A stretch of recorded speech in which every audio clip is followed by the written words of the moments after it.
So, there we go.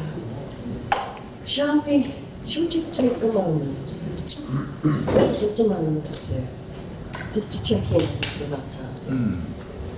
Different way around, bring the energy down. And just, we've had what now, 2 days?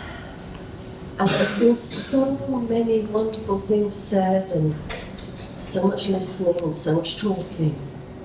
So maybe it's just time to do whatever feels right for you, to just go back in a bit. Check in.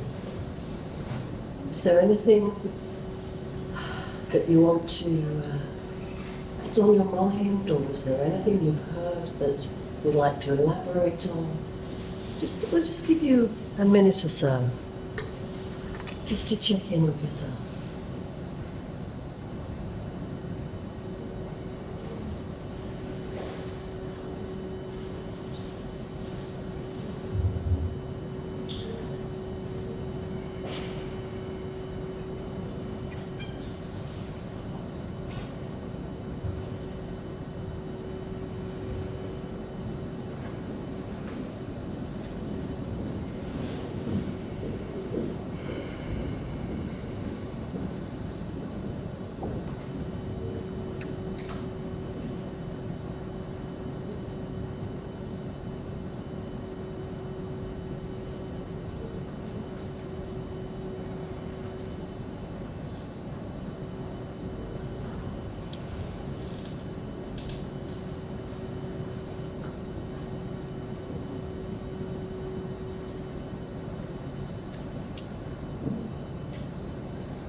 So,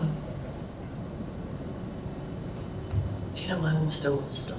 Let's just stay like this, shall we? Now. So in that space, just noticing,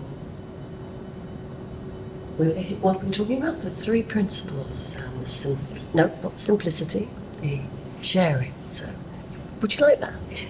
Yes. Well, what's the title? Do you know the title? What's the title? Sharing the principles. Sharing the 3 principles. Yeah. The one. So Zina was saying that there has been so much sharing happened so far, right? We would like to do a little intake with you, which means just really we want to know what's in your minds about that, if anything. What's in your mind about sharing the 3 principles? That might be important to you.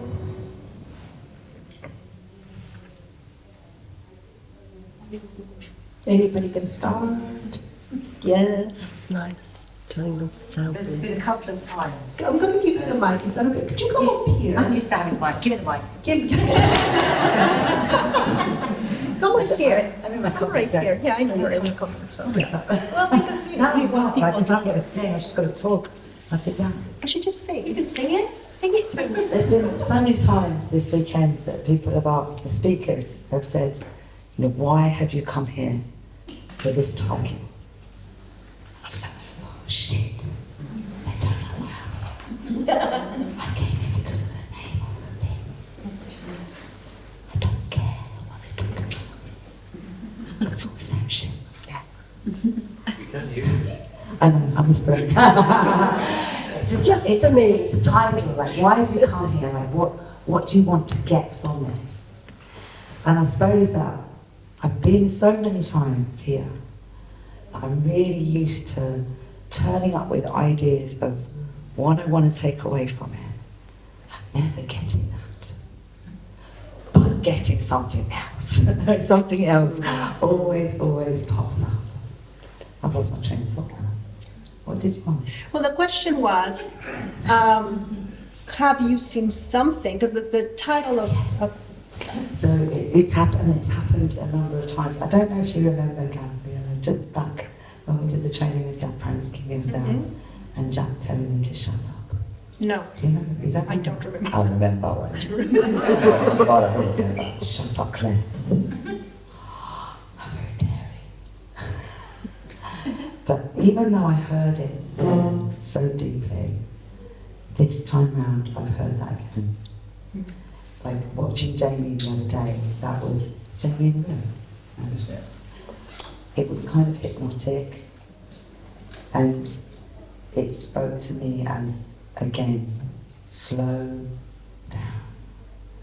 Like, I'm so quick to hear the gap, so quick to have the answer, so quick to, it's like, wow, that's the power of slowing down. And just then, when you did that, I was like, there it is again. Let's slow it down. That beauty that came out of that. It's really nice being up here, by the way. I'm going to give you my question. So Claire, so now it's fine, you can sit down there, that's fine. So with this idea of slowing down or quieting down, however you express that, how does that relate to this title of sharing the principles? I think because every time I try to share, it's not helpful, and it's coming from here. And when I stop trying to share, and I see it, like there are moments when I do slow down, and I see the power, and it's not because I'm telling myself to slow down, it just happened in a moment, and then I see the power of that. I see the power that when that happens, when everything else drops away, it's so easy to hear. And then it's so easy to interrupt because you've heard something, you know, and just keep bringing myself back to just time. And sometimes the first thought isn't the one. You know, like, oh, I know what that is. Like, and that's not it. And through that, just having the patience to, I'm a chatterbox by nature. That's bollocks, What did you say, right? you're a what? A chatterbox by nature. And as it's coming out of my mouth, I'm like, that's bollocks too, isn't it, right? But just being aware of that and just going, oh, has in the moments when I've been able to do that, that's when it's been more powerful. Great. Nice, thank you. I'd like to share something about you. Okay, well, would you like to come to the front? Not really. Would you like to Come anyway. Hi, Sia. Just as I was sitting there and seeing you sitting here, I wanted to give an example how Sia shared something with me about the principles, which really had quite an impact. And let me just gather my thoughts. Yes, I was here for the first time last year, and I met Sia. It was just Sia, isn't it? Yes, Sia, that's right. yeah, for the first time, and I kind of felt she knew something that I didn't know, and so I'm fairly, you know, I'm a psychologist by profession, I'm a coach, but I'm fairly new to the True Principles world. You know, maybe I sort of dipped into it a couple of years ago, and so last year I was here. I really had a great time.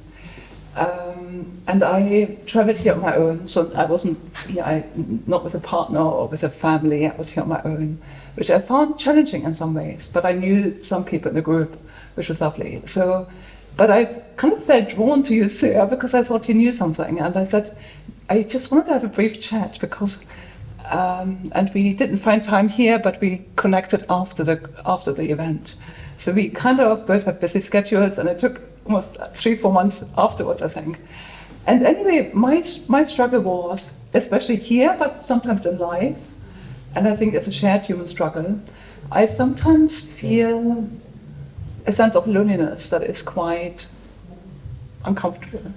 And I felt it particularly last year here, as I had traveled on my own here, you know. And I said to Sia, I feel you know something about that. Is there anything you can share with me from the perspective of the True Principles? And this is the piece that you shared with me, which had quite an impact. We had a conversation about, my vulnerabilities and yours, and it was a nice conversation. I remember you sharing with me what you learned on your journey, which was very helpful. But there was one piece that I found particularly helpful. She said, you know what I picked up along the way is that our conditioned mind causes pain, and mind isn't conditioned and therefore doesn't cause pain. And that to me was a wonderful insight you shared with me last year. So that's what I wanted to share. Yes. Oh, so nice to see you. And it's so nice that you share that. Yes. Thank you. Yeah, you're welcome. Thank you. Yeah.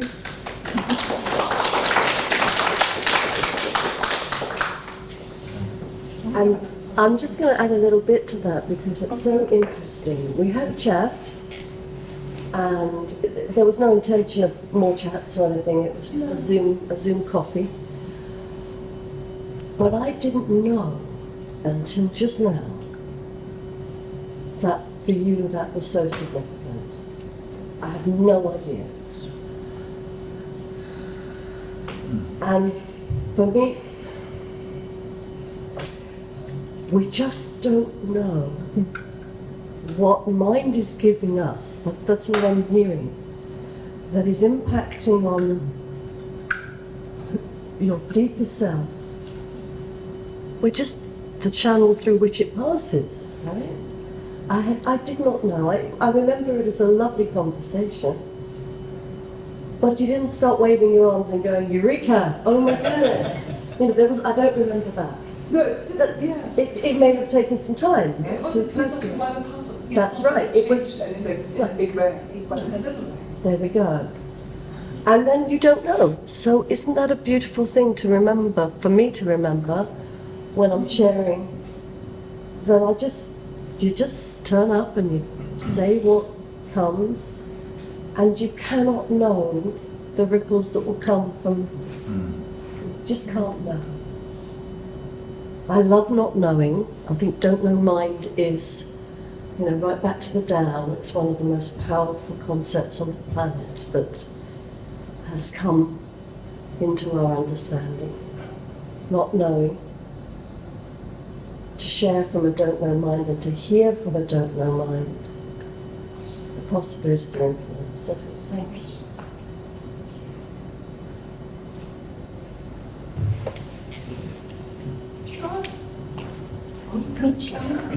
It's great, we get to sit with so many people. There's two things for me about sharing principles. First of all, I tie myself up in knots, mindful consciousness, I can't do that. Working with teenagers like you do, work with a lot of teenagers, if you started saying that and they're like, what on earth are you on about? So I just changed it to just sharing how the human experience worked, and that was really powerful. And I think there's been so many things that have come back from that, just coming at that place, like for example with young people, they've come and said, I had this thought, miss, but I didn't take the action based upon that thought, so I didn't get into trouble. One time it was a young man who was going to pick up a knife, didn't do it. So the impact of that is huge. And that's just from, could be a 5-minute or 10-minute conversation, nothing huge. It wasn't like some sit with me and listen to what I'm saying. It was just a little conversation. Another young man, I think when we did the thing at Harris with Ian, he made us a video saying that he wanted to kill himself. And that was, so the impact is absolutely huge. And when you were saying it, how are you sharing it? I was thinking, what am I doing now? It's been lovely to be here. I've never been to Viva before, but I've been around this understanding. I trained with Ian and Elizabeth Fluvius about, I don't know how long ago it was, 8-9 years ago. And for me, the sharing has been in my family, the impact has been huge, absolutely huge, because they see that I'm different. Because I was a very angsty person, a bit of a control freak, thought I knew best about everything. Who was talking about putting the right glasses on at one of the things? I was like, roll me, she was saying. I was always right, so... and then what's happened now in my life is, I don't know how it's happened, I've ended up living in Morocco, And I'm doing work with horses in 3 principles. Who knew? I couldn't have told you that's what. They were like, you're living in Morocco? Yeah, I don't quite know how that's happened. And I think one of the huge things of sharing has been to live it. So I was thinking, I don't actually say as much anymore. I don't need to say anything. I'm just kind of strolling around, stroking the horse, and someone says something to me, drinking a cup of coffee. But that's how I've chosen to live the principles. And if you'd have said that to me when I went on Ian's training, you're bloody mad, what are you on about? So it's like, it's been wonderful to be in the conversation again. That's really, I think that's really important. I tried to drop out of the intellectual mind, would you call that, the intellectual style theory of it, and just think, like someone else has said, I just share it from what's worked for me. I had a difficult upbringing, I grew up in care, so to me it's very important for me to share this, because I think I've worked in the community with Peggy, with families in Battersea, and those people come back week after week for a year, and they said to me, they said like, we thought it was a cult. We really thought you were kind of strange. But then they're the people that we're encouraging them to come and sit at the front and share. And that's kind of where I'm at with it. So I'm trying to think like, just trying to live it. And that's a form of sharing for people. That's yeah. Lovely. Yeah.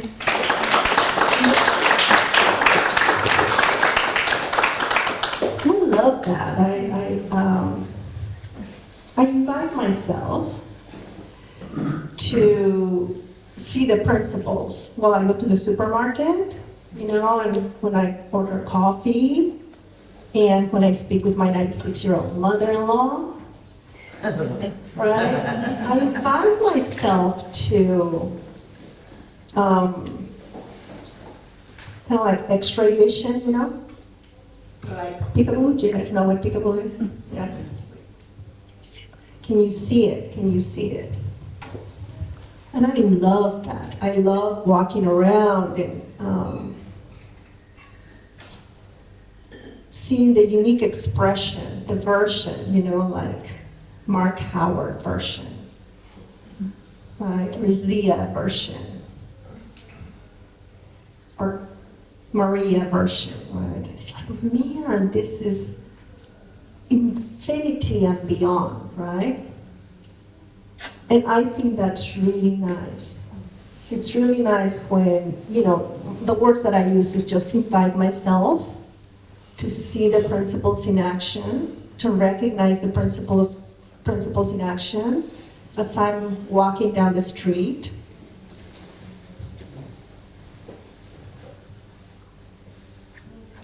I have this little way of expressing this,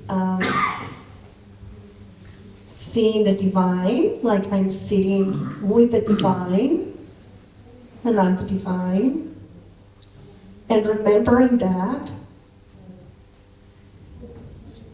allows me to go like, ah. And so then the conversations are easy, because as the conversations are like having coffee or a cup of tea or tequila or beer or whatever, right? But it's not even sharing, it's really a dialogue, and seeing how the other divine, like, you know, how you guys are coming up here and you guys are sharing, right? And so then the co-creation of a conversation from this place of let me play with the other divine. So I just loved what you just said about that. You know, the idea of like even being with the horses and recognizing the divine in the horses, and then how that starts unfolding. Beautiful. Beautiful. And the sitting here, you know, we can see quite a few of the divine. You can see two, and then there's one over there. It's just never ending, eh? And there's something so lovely about what you said. Well, there are many lovely things, but one that really resonated with me was this idea of a 4-minute, 5-minute conversation, and then someone's life changes. And that's never us, the little us. What a relief. You know, we're not, that's not how it works. That's who we really are, talking to who we really are on whatever level, on that level, and then action arises from that. That's incredible. And then it ripples out. And I'm thinking sometimes when you know, working with kids, we would just ask them if they'd like to be videoed, you know, with all the appropriate safeguarding but we would ask them if there's anything they'd like to share, and then they would, and then we'd kind of run the reels. It was like, you know, wow, just as you're describing. And there's a really nice example of a head teacher who had a boy who was at the point of permanent exclusion, which means, you know, saying goodbye to him because he couldn't have him in the school. And he'd been in so many fights. And the head teacher's life was changed, he said. He saw some very amazing things. Because the boy had been on the playground and another boy had hit him. And kind of the things that had happened previously, I mean, it wasn't surprising. You know, they were gearing up to to respond to things he'd done. And he didn't hit the other little boy back. I think they were like year 5, year 6 in primary school. So the head teacher is very pleased and says to him, "Why didn't you hit him back?" You know, which is a bold move to ask, given the history. And his response was, and we had the head teacher on camera talking about it, saying, "I didn't hit him back because I could see he was angry." That was his words. I could see he was angry. And he had learned that our feelings, he had learned what, we know this, our feelings are coming from our thinking, that it wasn't. And that he was caught in that moment and he was acting from that anger, so it didn't make any sense to hit him back. Now what that little boy expressed then is so deep, right? We hadn't taught him that stuff like that. But that was how he had come to see, causing the head teacher to say, "My goodness, sometimes I don't see that in my colleagues or my family." You know, it ripples on, goes on and on and on. So everybody's sharing. And I think the one I used previously is egalitarian, it's equal. There's no one here with more wisdom than anyone else, right? But we've got an infinite amount of it out the back. It's a Monty Python joke, if you know. There's a bucket of it out the back. Yeah, some people got it. But that's really lovely to know, isn't it? Anybody else like to share anything or comment on anything?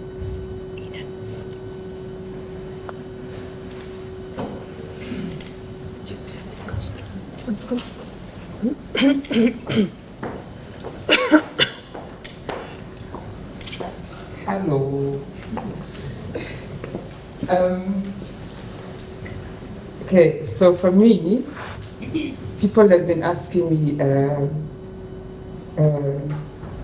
like, oh, the 3 P's or the 3 principles. And I'm like, what is that? And then the response was, no, from the others was, well, the 3 principles, how did you get here? And I'm like, no, I've been working with Gabby for over 3 years, almost 4 years. And only she knows what she has been doing with me. So, yeah, so even if you ask me what are those principles today, I will tell you like, I don't know. And I really don't care, because whatever it is that she's done for me or with me has been extremely transformational, not only physically, but my family and also the organizations that I work with within my activism are seeing this transformation in me. If you look at my social media website, you can see that I'm the person that will tell you what you need to hear, whether you want to hear it or not. I will call you a colonialist if it has to come out that way, and that's it. But if you look at my content of 2-3 years ago, there was a lot more aggression. And this aggression was not only directed towards these companies, but it was also directed to potential allies, because there is no time, you know, like what you see here happening in Valencia. I don't know if you saw the footage today of the king being attacked by the people. So I think my issue is super critical, and it's true that we activists are very impatient. But I also know now, because of the work I've done with Gabby, that there are different ways of doing it, you know, which is working on yourself. So I am very grateful, like I've spoken to most of you. I think the only thing that I'm having an issue with is the fact that I've become more emotional. I'm having a big problem with that, because I will just find myself crying when I'm the person that is like, no, you know, like, yeah. So that is the one issue that I have with it. So it's something that I need to work on, but I guess it's part of the process. So I'm deeply honored to have been introduced to so many of you, because for me, my world was always Gabi, and that's it. But now I was introduced to so many other people, and I can see the potential of how the 3 principles can be introduced, especially into the climate activism space. And I really feel it's so important, and most of us actually need it, because, yeah, we are fighting forces that are beyond us. And then you have been told, oh, power of manifestation. Okay, power of manifestation. Total energy kutsek, you know, sorry, this is not my own language. But there are ways of doing it, and we don't have this access. So I would just like to say thank you very much. You're welcome very much. We'd love to meet you too.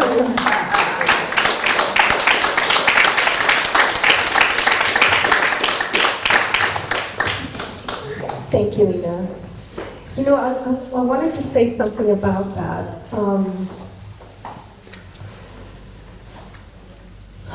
So when I used to work in Santa Clara County, one of the things that I learned was, you know, of course, Syd said this, right? Like, it's not in the words, it's beyond the words. But I was attached to using certain words. And in working with a variety of cultures, the challenge or the game or the new territory was, how do I communicate this in a way that makes sense to kids, to young people, right? To people with a completely different cultural background than mine.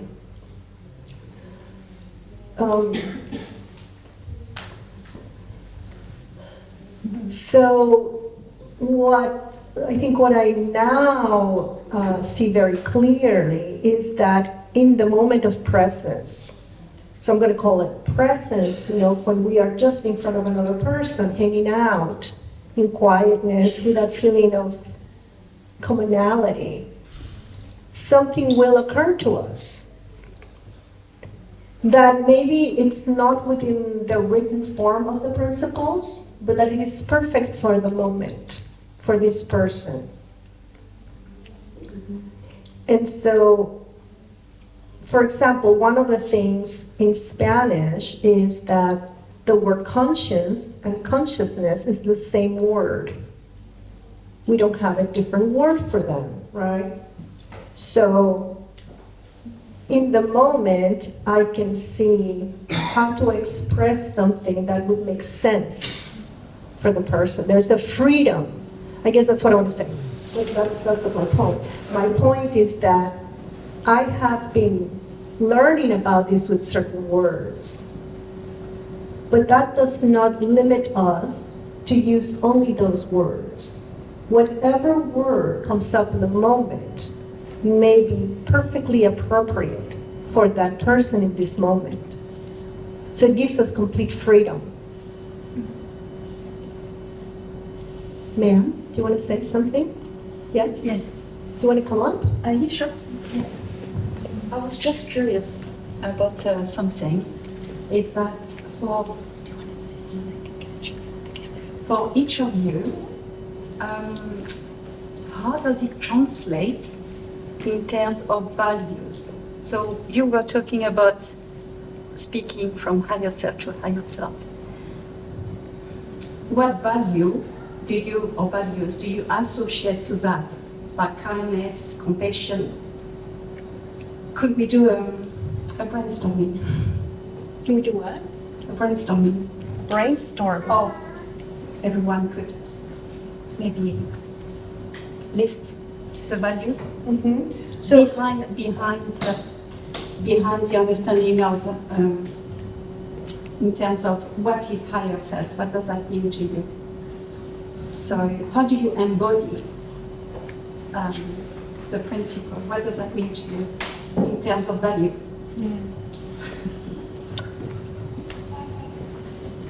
I'm going to repeat something.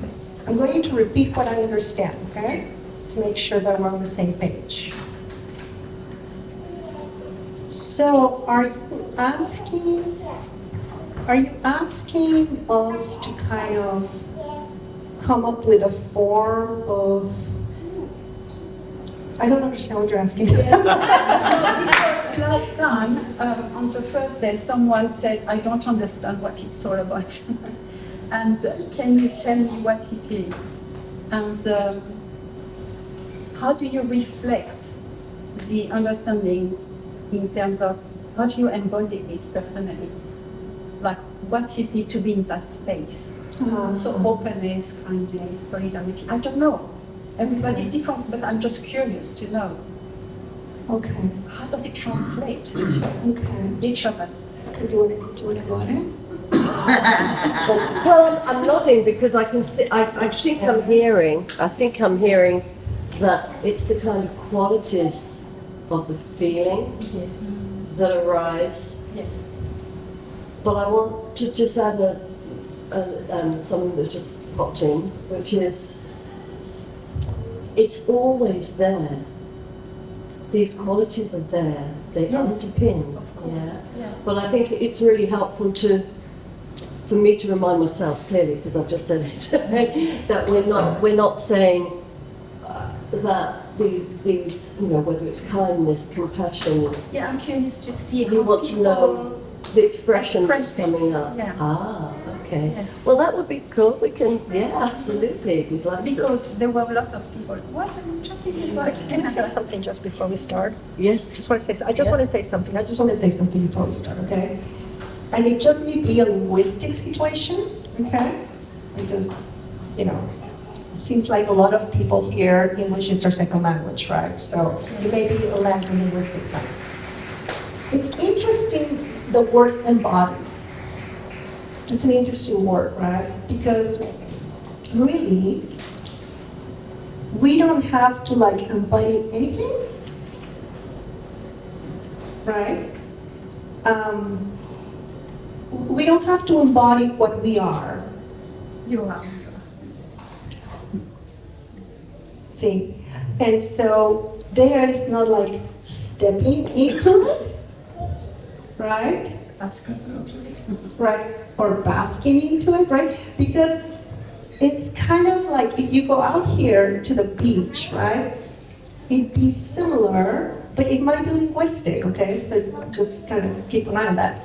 It may be like looking into the ocean and asking the Mediterranean Sea, how do you become the Mediterranean Sea? See, because it's already the Mediterranean Sea. So it's interesting how we want to do something. So in this moment, should I give you a little, I'll give you a little time, yeah? Okay. There is not embodying anything. There are moments when you're like really present, like when you're walking around and then you see a puppy and you're like, ah, this puppy is so cute.